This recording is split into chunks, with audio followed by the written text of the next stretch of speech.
Look at the paint on the car. Too much room, make the Testing ride out, too hard. testing. So that bitch hop out, walk the boulevard. I need my money pronto. One of my favorite songs. Morning like Alonzo. Hey everyone. Like a nacho. You ain't got no ass, but you wear poncho. And honcho, got my seat back. Still staring at him, don't get back. Get my shirt off, the club 2-pack.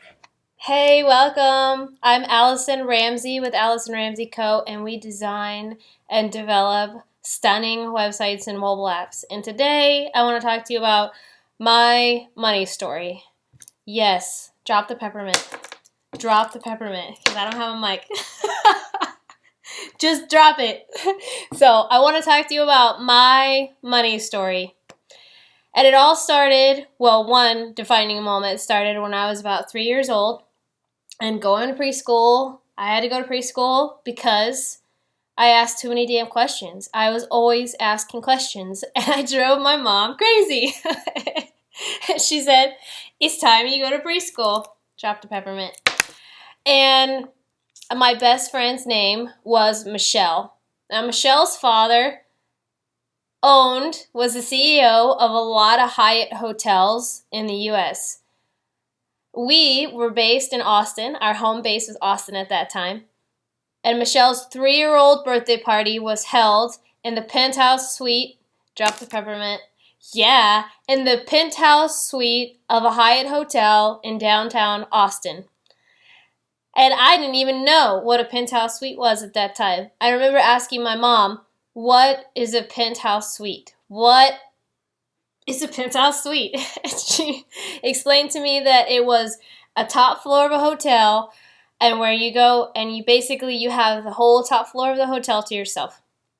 So it came about in the morning when it was about time to go to this amazing, epic, dope, stoked birthday party of Michelle.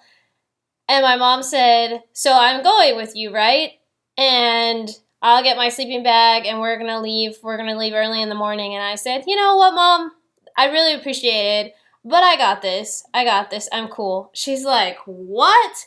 You're only 3 years old and this is your first birthday party. What do you mean you got this? You're going to be the only girl or the only little kid." There was girls and boys. "You're going to be the only little kid there without their mom spending the night." And I said, "Oh, well, I appreciate it, but I'm okay." So my mom took me up the elevator, dropped me off in the penthouse suite of the Hyatt Hotel in downtown, and we had a blast. I still remember like it was yesterday.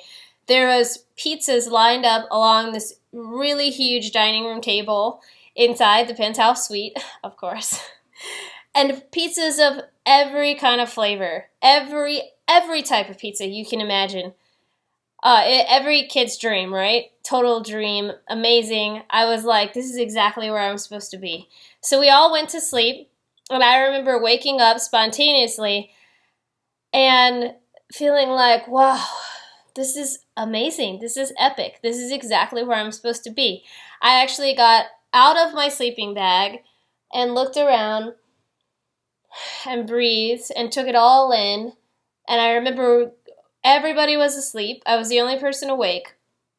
Everybody was asleep with their parents next to them. I was the only person without my parent next to me and awake at probably let's say 3 a.m. So I got up and I walked over to the window, and I remember looking out at the downtown stunning, magical view of all the lights and just being like, this is exactly where I need to be. And then I came home, and my mom picked me up, and then fast forward a few weeks later, and Michelle invites me to a play date at her house. Her house is one of the biggest houses that I've ever been to in my life.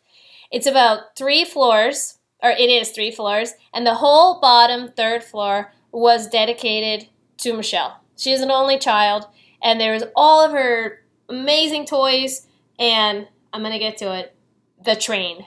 Now, this train was a defining moment in my life, and I'm on that train now. I feel like I'm coming for my train, or I have my train. My train's already here.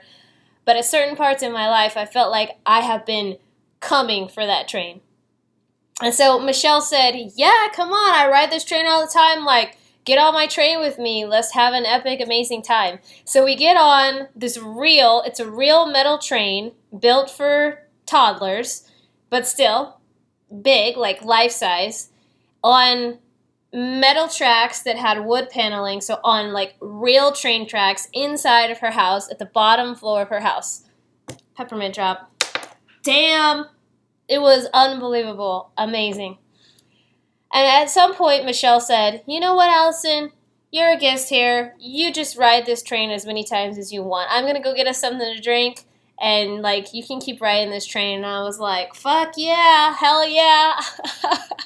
I'm going to ride this train until I'm going to throw up, until I'm dizzy.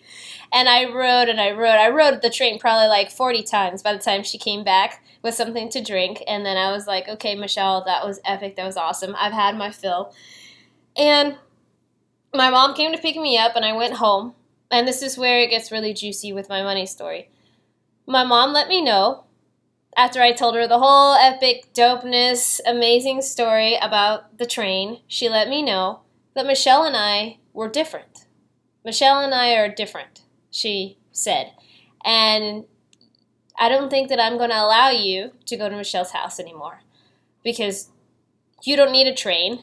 You don't need to ride a train, and nobody needs a train in their house. Whew, that's heavy, right? Like, take that in. That was heavy. That was heavy for me as a 3-year-old, only being 3 years old, and seeing, like, there's nothing wrong with this train. This is epic and amazing that my best friend has a train in her house. And her dad is the CEO of the Hyatt hotels in the U.S. This is epic. Like, what's wrong with that? What's wrong with that? And Michelle and I never felt any differences towards each other. Michelle was not allowed to come to my house, and I was not allowed to go to her house again. Now take that in for a 3-year-old, and what kind of messages did that send to me? That sent to me that I wasn't the same as someone that was living in financial abundance.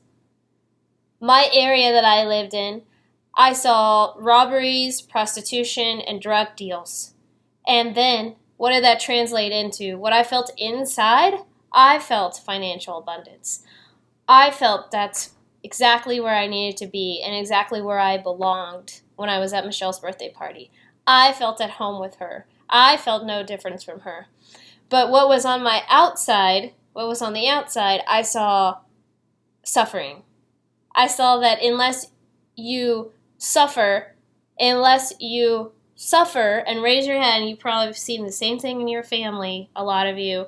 Unless you suffer, you don't deserve that money coming to you.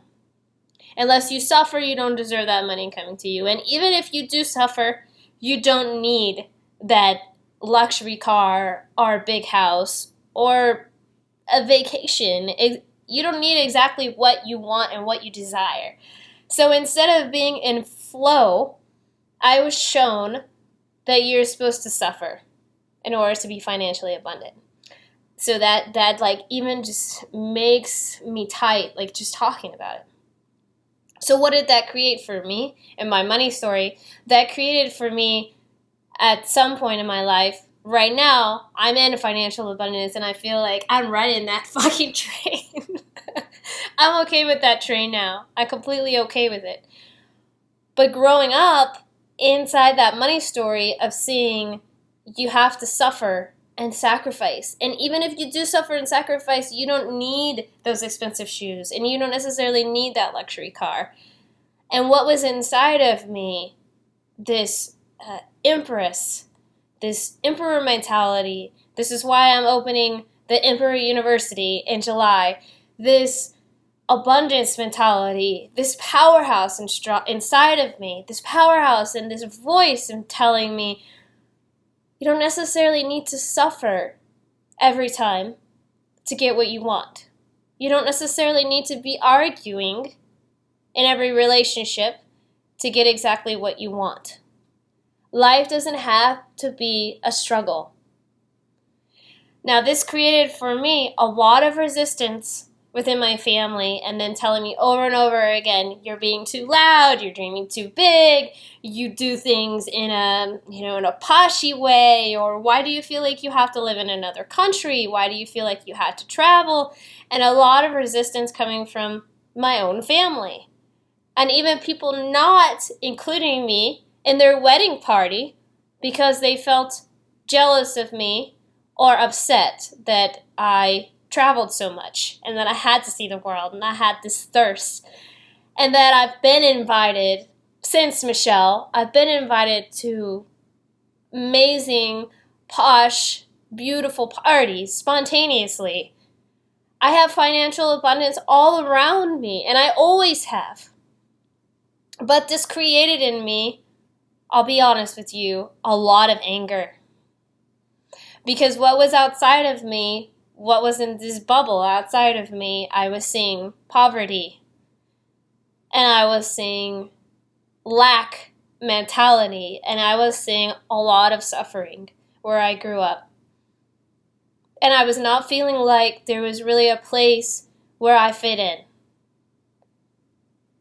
And I was always popular, and it always seemed like from the outside that I fit in, and people always felt like I fit in, but I had a lot of pain with what I was seeing on the outside and what I was feeling on the inside, which actually resonated with me, which is financial abundance and traveling and having location freedom and being the empress and queen and building the empire that I deserve and that I've always deserved and desired since I was that little 3-year-old. And this created a lot of anger inside of me, a lot of anger that I needed to take out. Drop the peppermint. All my peppermints. A lot of anger that I took out on the basketball court and in sports. And that I needed to do that because I couldn't quite figure out for a long time in my life how to be in flow, how to meditate, how to attract the tribe that I really wanted, and how much at home I feel with people who resonate with exactly what I'm talking about, and I'm sure you do. I'm sure there's something in the way that you were raised that provided that acted like so much resistance for you, and that may have created depression, that may have created just like checking out and leading to drugs or alcohol and this oversensitivity. And I do have a lot of sensitivity, and I will consider myself an empath. For me, it created a lot of anger, and it created a lot of passion and anger. Like I had to release that, and I used sports as an outlet, and thank God I had sports as an outlet. And since I grew up in a really dangerous neighborhood, having sports as an outlet, I have my team to protect me, and we always had each other's back. And that's kind of what led me to being so fearless and not really being afraid of anything. And that's also something I needed to learn, was how to be okay. My anger and my temper resided once I really resonated in myself, and I was okay. I'm okay with knowing and feeling what I deserve and what I have the capacity to receive. And if you need any support online, I'm here for you, because my goal for every entrepreneur is to help them be okay with what is resonated inside of them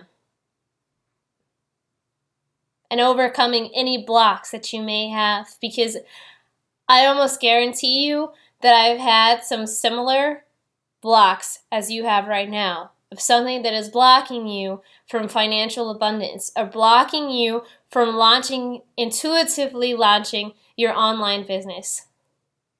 And myself and my agency, Allison Ramsey Co, are here for you. And we also have a new foundation, the Allison Ramsey Co Foundation, where we